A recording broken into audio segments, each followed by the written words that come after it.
오늘이 성령 강림 주일, 우리 교회가 성령 강림 주일로 지키는 주일인데, 이 성령의 강림은 그토록 중요합니다. 근데 우리가 성령 강림 주일에 한번 생각하며 또 성경 말씀에서 배워야 하는 주제는 성령이 오시면 어떤 일이 일어나는가 하는 것입니다. 그래서 저는 구약과 신약 전체의 흐름에서 성령에 관해서 가장 중요한 구절 세 군데를 여러분들에게 말씀드리려고 합니다. 구약 성경 전체 역사는 하나님께서 창조하셨는데 인간이 죄악으로 세상이 망가지지요. 그 망가진 세상을 구원하시기 위해서 아브라함 한 사람을 부르시고 그 민족을 구원의 샘플로 만드셔서 다른 세상 모든 민족을 구원하려고 하셨어요. 구체적인 방법이 무엇이었나요? 하나님께서 모세를 통해서 기록된 말씀을 주셨어요. 이렇게 사는 것이 내가 창조한 세상에서 행복하게 복을 누리고 사는 거야. 그걸 이제 말씀으로 다 가르쳐 주셨죠. 그런데 하나님께서 본보기로 삼으려고 선택하신 아브라함, 그 아브라함에 의해서 이루어진 이스라엘 민족이 하나님의 말씀대로 사는 거, 여기에서 실패했습니다. 구약 성경은 전체가 그런 역사예요. 그래서 하나님께서 안 되겠다. 어떤 근본적인 해결책이 필요하다. 그래서 하나님께서 생각하신 게 내가 직접 내려가야 되겠다. 그래서 사람 몸을 입으시고 세상에 내려오셨고, 그래서 33년 동안 직접 사역을 하신 거죠. 예수 그리스도께서 이렇게 말씀하셨습니다. 나를 본 사람은 아버지 하나님을 본 거다. 요한복음 13장에서 그렇게 말씀하시죠. 어쨌든 직접 세상에 그렇게 내려오셨는데, 그리고 또 한 번은 거룩한 영으로 아예 사람들 속에 이사 오셔서 살기 시작하셨습니다. 바로 성령의 강림이지요. 어쨌든 구약의 전체 역사는 사람이 행복하게 살도록, 구원의 축복을 누리도록, 창조의 축복을 누리도록 그렇게 주신 말씀, 그 말씀이 삶이 돼야, 그래야 그게 복이다 그랬는데 거기에서 실패한 역사예요. 그래서 하나님께서 먼 미래, 우리 사람 시간으로는, 사람이 생각하는 시간의 길이로는 먼 미래인데요, 하나님께는 하루가 1000년 같고 1000년이 하루 같으니까 뭐 사람의 시간하고는 또 다르겠죠. 어쨌든 하나님께서 그래, 내가 언젠가 이런 조치를 한다. 그래서 말씀이 너희 속에서 삶이 되게 하고 말씀이 삶의 현장에서 살아 움직이게 한다. 이렇게 하나님께서 선지자들을 통해서 예고하시는 거예요. 이 구약 성경이 쭉 이어지면서 그 모든 하나님의 계획, 그리고 앞으로 이런 일이 있다, 그렇게 예고하신, 이게 초점이 쭉 모이는 대표적인 곳이 두 곳입니다. 예레미야 31장 31절부터 33절, 그리고 에스겔 36장 24절부터 28절입니다. 여기 구약의 예언서 중에서도 아주 중요한 예언서 두 곳에 성령이 오실 거야. 그러면 그 성령이 너희와 함께 사시면서 말씀이, 거룩한 말씀이 너희의 삶에서 살아 움직일 거야. 이게 공통적으로 그런 내용입니다. 자, 보십시오. 예레미야 31장 31절부터 제가 세 절을 봉독하겠습니다. 여호와의 말씀이니라. 보라, 날이 이르리니 내가 이스라엘 집과 유다 집에 새 언약을 맺으리라. 이미 언약을 맺었어요. 모세를 통해서 맺은 언약이고 말씀을 주셨고, 근데 안 지키고 그게 작동이 안 되니까 새 언약을 맺는다. 이 언약은 내가 그들의 조상들의 손을 잡고 애굽 땅에서 인도하여 내던 날에 맺은 것과 같지 아니할 것은 내가 그들의 남편이 되었어도 그들이 내 언약을 깨뜨렸음이라. 여호와의 말씀이니라. 이제 중요한 구절입니다. 3133. 31장 33절. 그러나 그날 후에 내가 이스라엘 집과 맺을 언약은 이러하니 곧 내가 나의 법을, 말씀이죠. 내가 너희에게 준 나의 말씀을 그들의 속에 두며 그들의 마음에 기록한다. 그래서 나는 그들의 하나님이 되고 그들은 내 백성이 된다. 하나님이 그 이전에 주신 방식은 돌판에 써서 주셨고, 또 하나님이 주신 말씀을 모세가 그 당시 종이로 사용하던 양 가죽 거기에다가 적었지요. 근데 이거를 지키지 않는 거예요. 그래서 하나님께서 내 말씀을 아예 너희 마음과 영혼 그 속에 기록한다, 이렇게 말씀하신 거예요. 에스겔서 말씀을 볼까요? 36장 24절 이하인데 26절부터 제가 3절 말씀을 봉독합니다. 또 새 영을 너희 속에 두고 새 마음을 너희에게 주되 너희 육신에서 굳은 마음, 원어로 하면 돌처럼 딱딱한 마음을 제거하고 부드러운 마음, 히브리어 원어로 하면 살처럼 부드러운 마음을 줄 것이며, 자, 이제 중요한 구절입니다. 27절. 또 내 영을 너희 속에 두어 너희로 내 율례를 행하게 하리니, 율례 말씀이죠. 내 말씀을 너희의 삶으로 살도록 그렇게 내가 내 영을 너희 속에 두어서 역사하게 하리니 너희가 내 규례를 지켜 행할지라. 내가 너희에게 준 내 말씀을 너희의 삶에서 살아 움직이게 될 것이다. 내가 너희 조상들에게 준 땅에서 너희가 거주하면서 내 백성이 되고 나는 너희 하나님이 되리라. 이게 구약의 모든 역사가 신약으로 이어지면서 나중에 이런 일이 있을 거다.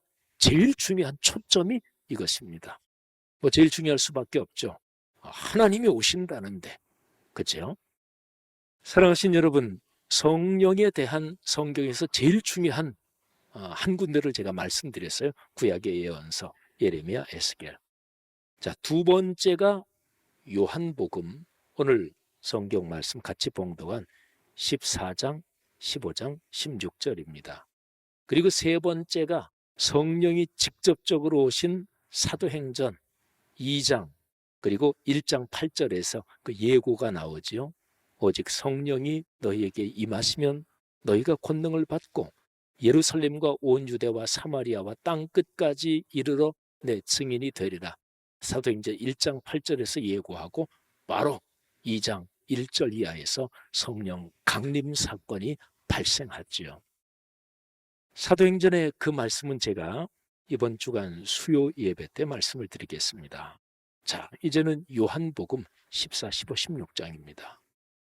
제가 예레미야, 에스겔 이 예언서의 두 말씀이 구약의 모든 역사가 쭉 내려오면서 하나님께서 앞으로 하실 일이 딱 초점이 맞춰지면서 성령이 온다.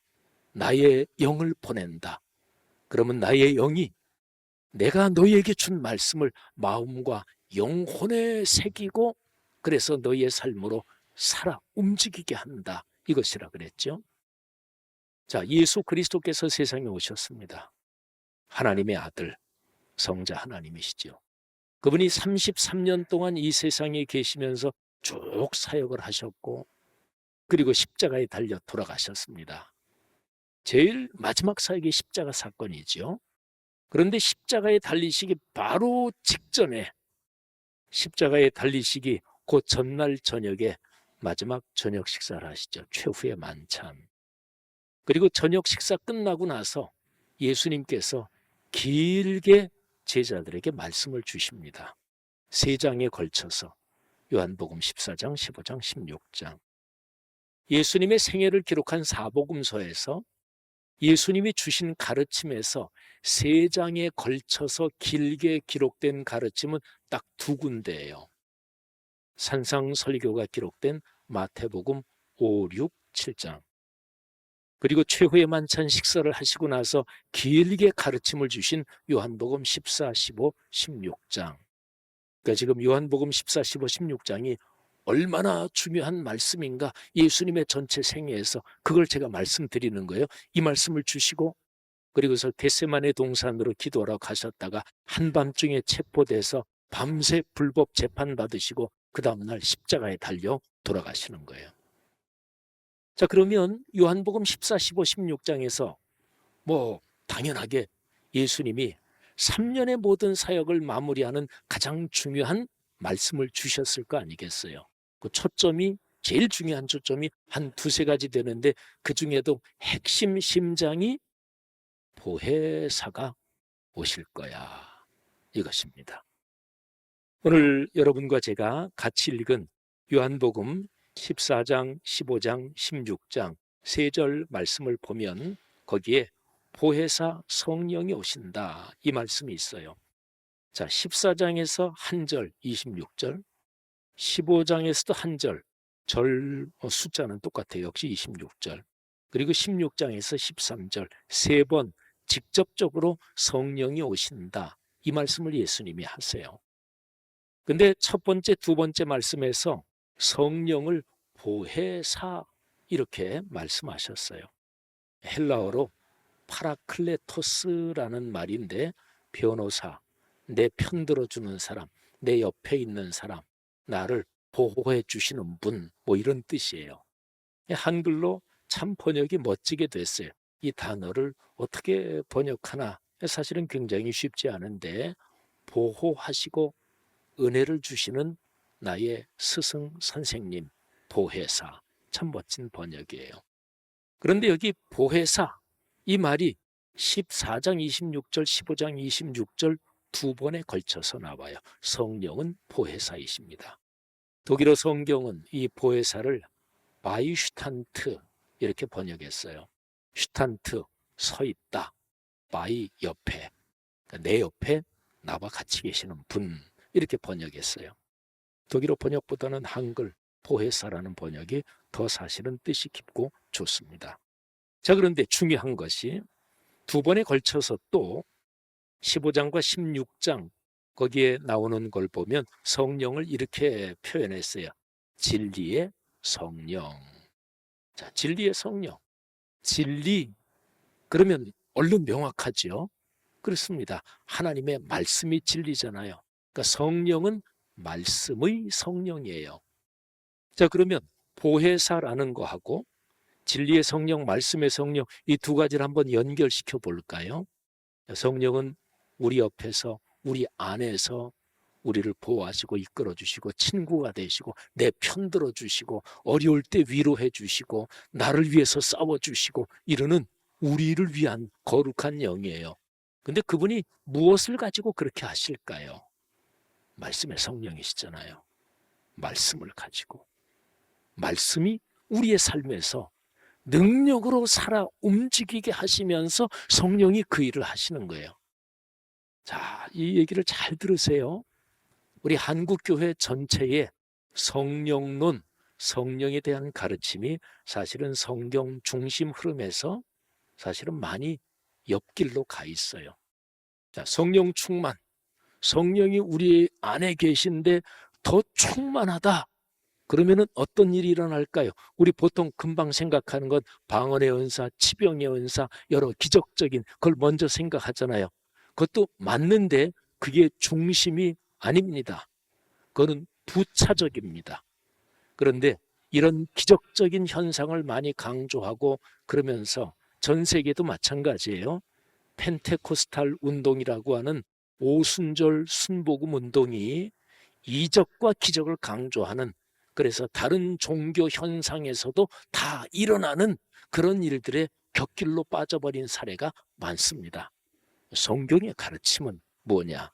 그러니까 제가 지금 구약과 신약 전체에서 성령에 대한 본문 중에서 제일 중요한 세 군데 말씀드린다고 지금 얘기했잖아요.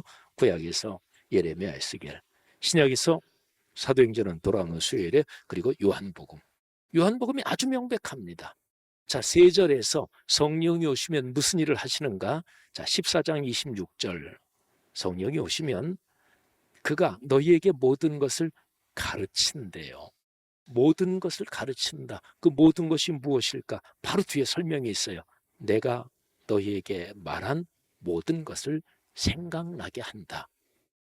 그러니까 성령이 오셔서 하시는 일은 성자 하나님이신 예수 그리스도께서 이 세상에 계실 때 가르치신 말씀, 그거를 생각나게 하고 가르쳐 주시는 거예요. 자, 이게 14장 26절. 그 다음에 15장 26절.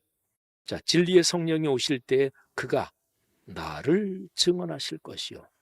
진리의 성령은 예수 그리스도를 증언하십니다. 예수 그리스도를 알게 하십니다. 그러니까 어떤 사람이 성령이 충만하다 그러면 예수의 사람이 돼야 돼요. 예수님을 사랑하고 그 사람의 삶을 보면 그리스도의 향기가 드러나고 그 사람을 통해서 다른 사람들이 예수님을 알게 되고, 이런 현상이 별로 없다 또는 이런 현상이 거의 없다 그러면 그 사람은 성령 충만 받은 게 아니지요. 치병 현상이 나타나도 방언을 해도, 다른 종교에도 방언이 있어요. 무당되려다가 굿해도 병이 종교적으로 심리적으로 치료되기도 해요. 자, 성령이 오시면 예수 그리스도를 증언합니다. 예수님은 말씀 자체시잖아요. 그렇죠? 예수님이 세상에 계실 때 하신 일은 하나님의 모든 뜻을 전달한 거잖아요. 하나님의 말씀을 전달한 거잖아요. 구약에서 하나님의 말씀이 이스라엘 백성들에게 삶으로 이루어져야 되는데 그게 안 되니까 하나님의 아들이 직접 내려오신 거잖아요. 그래서 말씀대로 사는 게 이렇게 사는 거야. 그걸 보여주신 거잖아요. 자, 그리고 16장 13절 아주 중요합니다. 진리의 성령이 오시면 그가 너희를 모든 진리 가운데로 인도하시리니. 여기에서 원어의 뜻이 뭐냐면 길을 이끌어 간다, 그런 뜻이에요. 근데 어떤 길? 진리의 길로 우리를 이끌어 가신다. 그러면 그렇게 산다는 얘기잖아요. 그러니까 16장 13절은 말씀대로 살게 한다, 이 말씀이에요. 자, 그러면 성령이 오시면 어떤 일을 하느냐? 중요한 거는 말씀, 예수 그리스도 말씀 자체이신 그분에 대한 일을 하는 거예요. 근데 첫 번째, 말씀을 생각나게 하고 이해하고 그래서 가르쳐 주시는 거예요. 두 번째는 그 말씀을 마음에 깊이 깨닫게 하시는 거예요. 그러니까 머리로 우선은 합리적으로 그리고 논리적으로 말씀의 뜻을 잘 이해하게 하시고, 두 번째는 가슴으로 깊이 깨닫게 하시고, 그리고 세 번째는 손발로 삶의 여정에서 실천, 실행, 순종하게 하시는 거죠. 사랑하시는 여러분, 여기에 모든 복이 걸려 있습니다. 여러분의 삶에 이 복이 넉넉하시기를 주님의 이름으로 축복합니다. 그러니까 성경에 기록된 그 복이, 성경에 기록된 그 모든 말씀이 우리의 삶에서 이루어지는 게 축복이잖아요. 근데 그게 쉽지 않잖아요. 그렇죠? 성경에 기록된 저주의 말씀들, 무서운 심판과 징계의 말씀들은 이 길로 가지 말고 축복의 길로 가라, 그래서 기록한 거예요. 그러니까 징계, 심판, 저주의 말씀들도 기본적으로 축복이죠. 축복을 향해서 가라 그러는 거니까. 그러니까 기독교적인 복은 66권 성경에 기록된 그 말씀이 내 삶에서 이루어지는 게, 그게 축복이에요. 거기에는 물질의 축복, 건강의 축복, 자녀선의 축복, 사회적으로 성취하는 축복, 내가 사는 그 사회, 그 나라가 아름다워지는 축복, 내 가정 가문의 축복, 그리고 무엇보다 말씀으로 충만해지는 신앙이 깊어지는 축복, 이 모든 축복을 다 망라하고 포괄되어 있는 거예요. 그런데 성경 말씀이 어떻게 삶이 되나? 성령이 오시면. 할렐루야. 사랑하신 여러분, 이 복이 여러분에게 충만하시기를 주의 이름으로 축원합니다.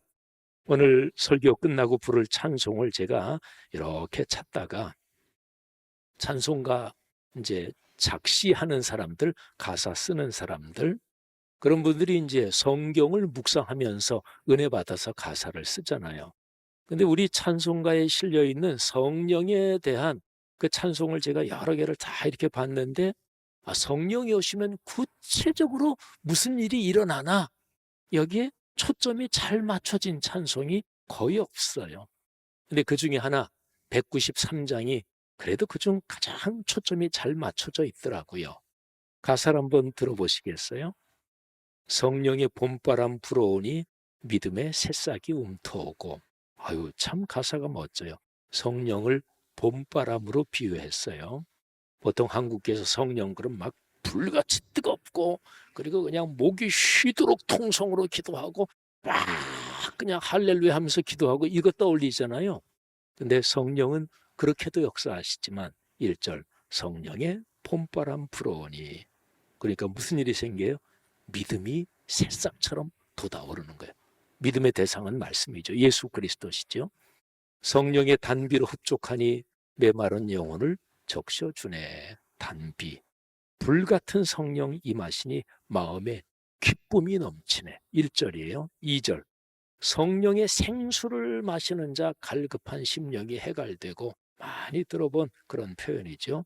성령의 충만함 받은 자는 마음의 평안을 누리겠네. 성령의 감동 받은 자는 주님의 사랑 깨닫겠네. 마음의 평안을 누리고, 그러니까 성령 받은 사람은 싸납지 않아요. 싸나우면 그 성령 받은 거하고 틀린 거예요. 마음에 평안이 있어요. 그러니까 다른 사람 대할 때도 부드럽고 온유하고 그러죠. 그리고 주님의 사랑을 깨달아요. 사랑을 깨달으니까 예수 그리스도의 십자가의 사랑으로 사는 거죠. 3절 성령의 은사를 받은 자는 시기와 질투가 사라지고.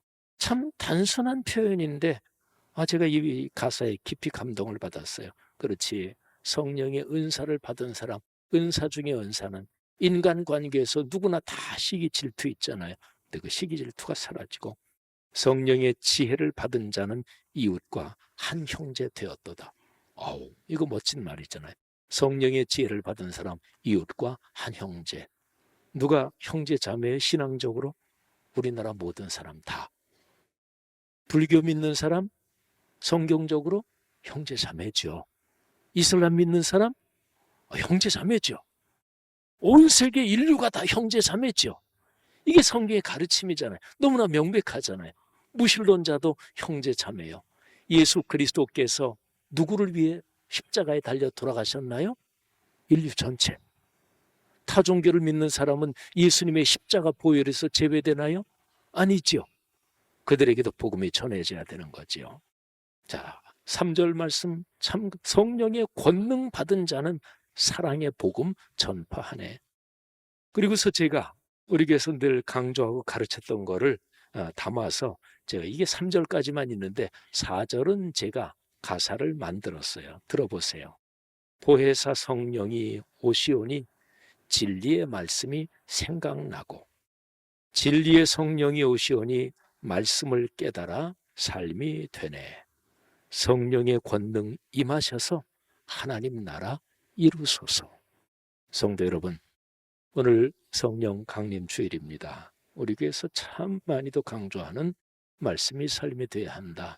여기에 직접적으로 역사하시는 하나님, 성령 하나님의 축복이 우리 모두에게 충만하기를 주님의 이름으로 축원합니다.